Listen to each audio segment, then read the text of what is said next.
أنزل الله سبحانه وتعالى قرآنا في صحابي جليل هو أبو لبابة بن عبد المنذر الأنصاري، حينما أفصح لليهود عن أسرار المسلمين، فقال تعالى: أعوذ بالله من الشيطان الرجيم. بسم الله الرحمن الرحيم. يا أيها الذين آمنوا لا تخونوا الله والرسول وتخونوا أماناتكم وأنتم تعلمون. واعلموا أنما أموالكم وأولادكم فتنة وأن الله عنده أجر عظيم. صدق الله العظيم.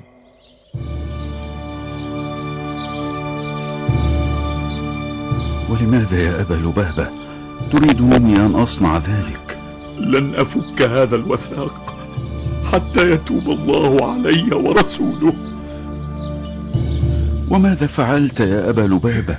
خنت عهد رسول الله صلى الله عليه وسلم. أنت يا أبا لبابة؟ نعم يا أخي. أنت يا أخي، أتدري من أنت؟ أنت أبو لبابة بن عبد المنذر الأنصاري، رجل من خيار الأنصار، من آووا ونصروا الفارس الذي سبق الفرسان في الدفاع عن الإسلام. لقد كنت أسبقنا دخولا للإسلام يا رجل. نعم هو أنا. أتذكر ذلك اليوم الذي أتيت فيه إلينا مشرق الوجه وقلت لنا: لقيت رجلا أخبرني بكلام ليس بكلام أهل الأرض ولا أهل السماء؟ نعم، كان الرجل هو مصعب بن عمير، كأنه البارحة في سوق يثرب.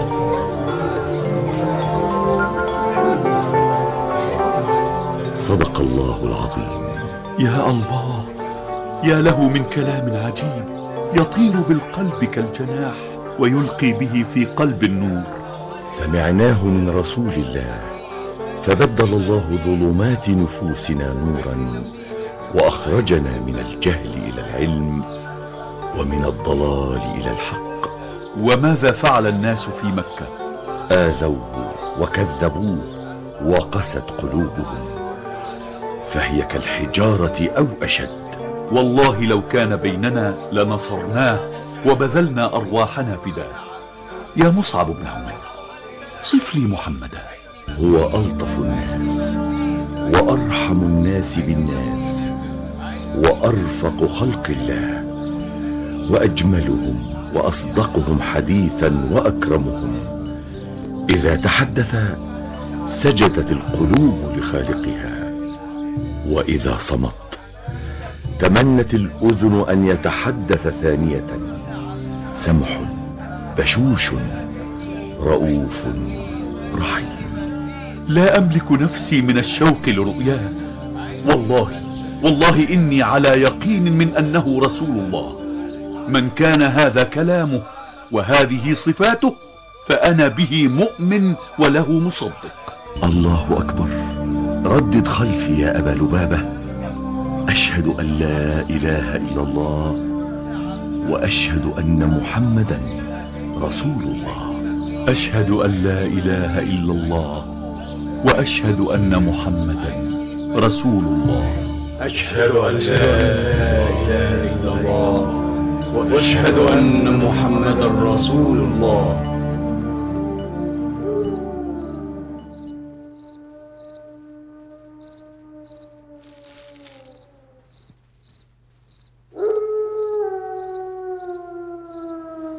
ها هو الليل قد جن يا أخي وأنت في وثاقك، لم تفكه زوجتك إلا للصلاة وقضاء الحاجة.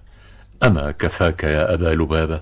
والله لو ظللت هكذا لآخر نفس في عمري لن أفك وثاقي إلا أن يتوب علي الله ورسوله.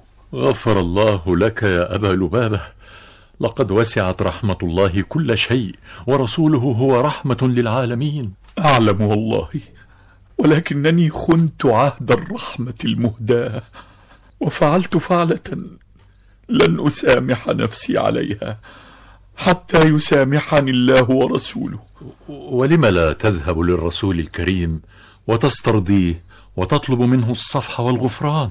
والله إني لا أعرف أنه كريم لن يردني، ولكنني أستحيي أن أنظر إلى وجهه الشريف بعدما فعلت. يا أبا لبابة، لن أسألك عما فعلت حتى لا تزداد هما وكآبة، ولكنني سأذكرك بكل ما يملأ نفسك بهجة وبشرا ويبعد عنك اليأس والجزع. وما هو يا أخي؟ بيعة العقبة الثانية. الله أكبر، إن ذكراها قطرات من نور تغسل جراحي وتدفع الأمل في عروقي. يومها وقف العباس عم النبي صلى الله عليه وسلم، وكان ما زال على دين قومه. ولماذا أتى إذن؟ أحب أن يحضر لقاء ابن أخيه وينصره مع الأنصار. لقد كان العباس يحب رسول الله صلى الله عليه وسلم حبا لا يوصف قبل إسلامه وبعد إسلامه. الله الله في آل بيت رسول الله، قلوب مضيئة بنور الله. وماذا قال يومها؟ وقف خطيبا وكان جهور الصوت ليسمع القاصي والداني، كأنه يرن في أذنه. قال العباس: يا معشر الخزرج، إن محمدا منا حيث قد علمتم، وقد منعناه من قومنا ممن هو على مثل رأينا فيه، فهو في عز من قومه ومنعة في بلده، إلا أنه أبى إلا الانحياز إليكم واللحاق بكم. فإن كنتم ترون أنكم موفون له بما دعوتموه إليه ومانعوه ممن خالفه، فأنتم وما تحملتم في ذلك. لم نتمالك أنفسنا، وهتف البراء بن معرور: نقسم بالله على حمايته ونصرته وحبه والدفاع عنه، وأن أرواحنا تهون دونه، بأبي أنت وأمي يا رسول الله. بأبي أنت وأمي يا رسول الله. بأبي أنت وأمي يا رسول الله.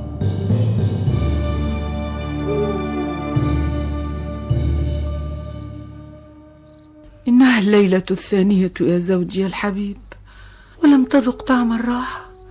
ألا تأخذ تلك التمرة يا أبا لبابة؟ وأن لي أن أستشعر حلاوتها، ومرارة الخيانة تشق قلبي. هون عليك يا زوجي الحبيب، إن الذي جعلك مسلما ومن عليك بتلك النعمة قادر على إخراجك من تلك المحنة. نعم يا خنساء. أتذكر يا أبا لبابة قبل أن يأتي إلينا رسول الله صلى الله عليه وسلم؟ نعم أذكر. كنا أوسا وخزرجا، قبيلتين متناحرتين من أجل الدنيا الزائلة. وكنت أنت من الأوس؟ نعم، وقد تقدم رجل لخطبتي من قبيلة بني عوف. ووافق أبوك على أن يزوجك به؟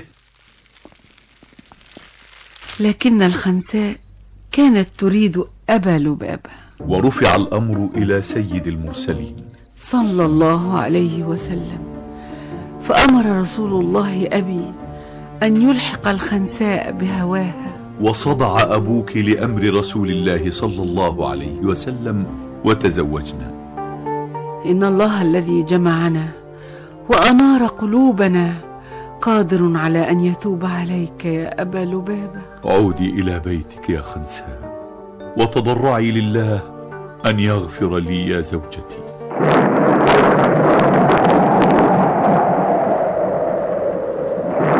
اللهم اغفر لي، اللهم اعف عني، اللهم إني أتوسل إليك برسولك الكريم ونبيك العظيم وحبيبك الأكبر محمد صلى الله عليه وسلم، أن تغفر لي خطيئتي وتسامحني يا أكرم الكرماء ويا أرحم الراحمين.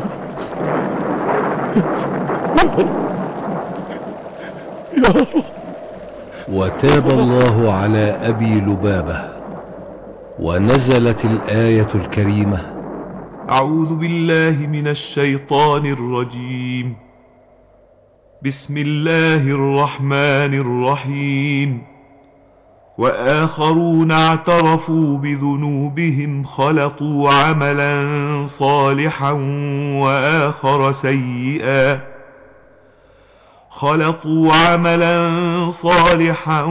وآخر سيئا عسى الله أن يتوب عليهم إن الله غفور رحيم.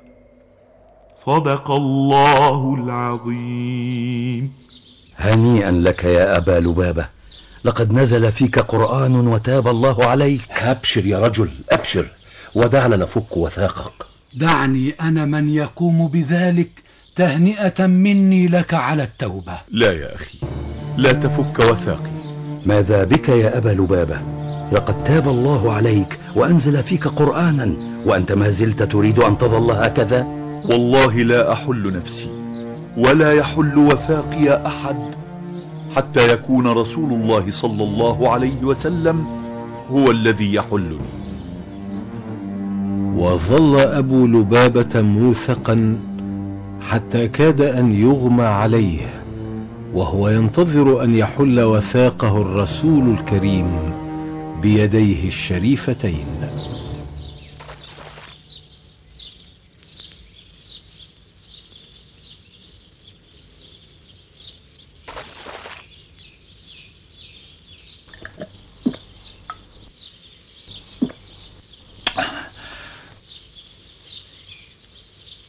يا عماه، ألست أنت أبا لبابة؟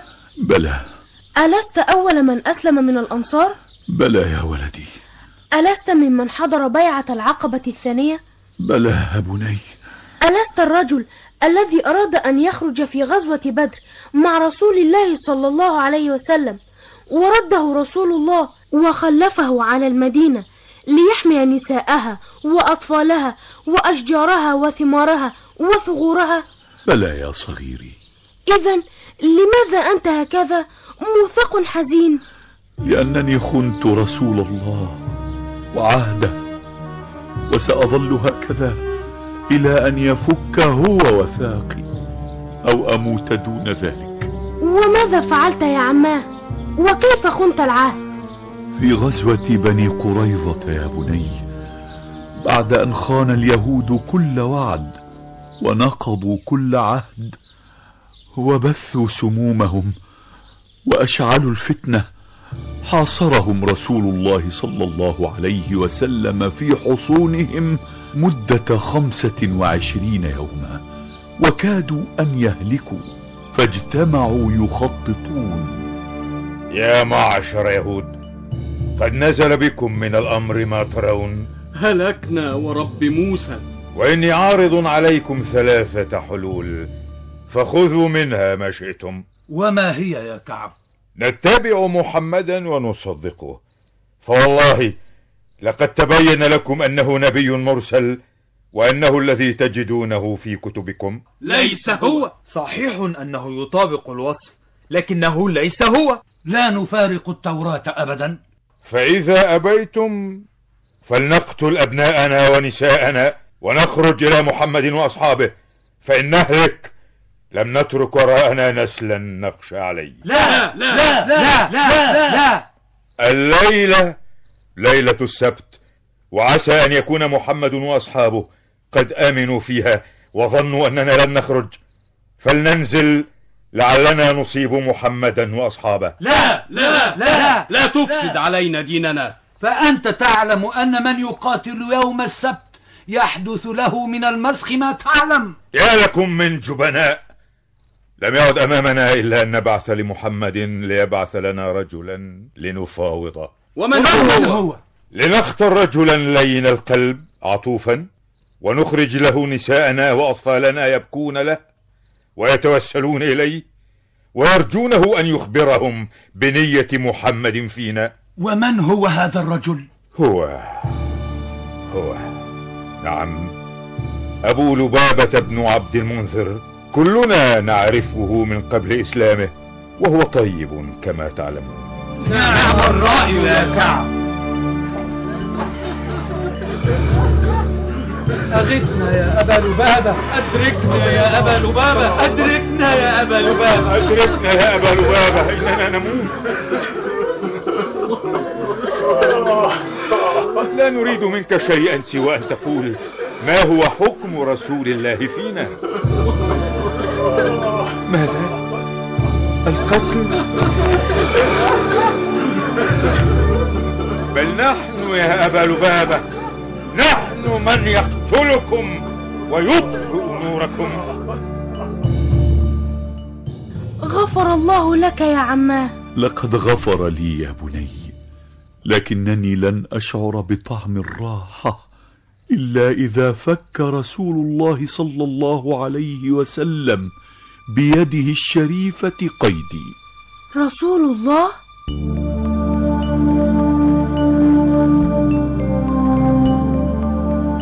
وفك رسول الله صلى الله عليه وسلم وثاقه، وتصدق وتاب، وشارك في غزوات المسلمين وفتوحاتهم. رضي الله عن سيدنا أبي لبابة بن عبد المنذر الأنصاري وأرضاه.